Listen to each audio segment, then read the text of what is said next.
నమస్కారం. నా పేరు శ్రీరామ్ శర్మ.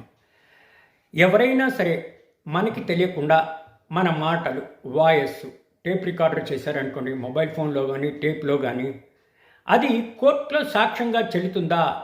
ఇదే విషయాన్ని నివృత్తి చేస్తూ Madhya Pradesh high court Indore bench justice Prakash Chandra Gupta Aakash versus state of Madhya Pradesh తీర్పులో తీర్పిచ్చారు.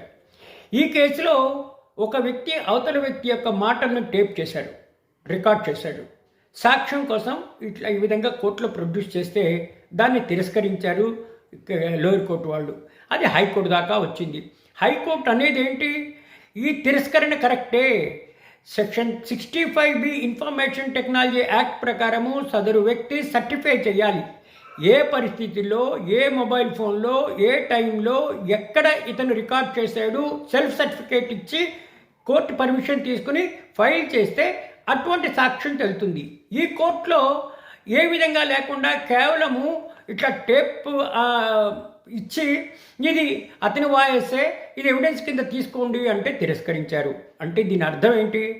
ఎవరైనా సరే టేప్ చేస్తే అవతల వాళ్ళ వాయిస్లని అది కోర్టులో సాక్ష్యంగా ఉండాలి అనుకుంటే సెల్ఫ్ సర్టిఫికేట్ ఫైల్ చేయాలి.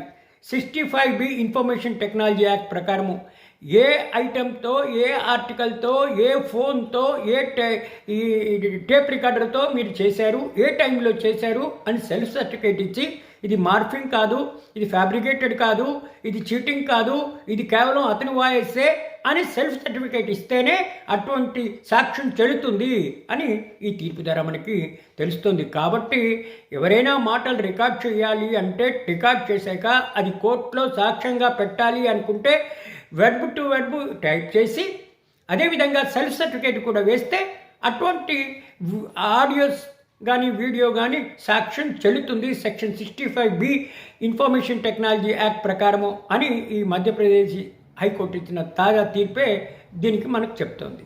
Thank you.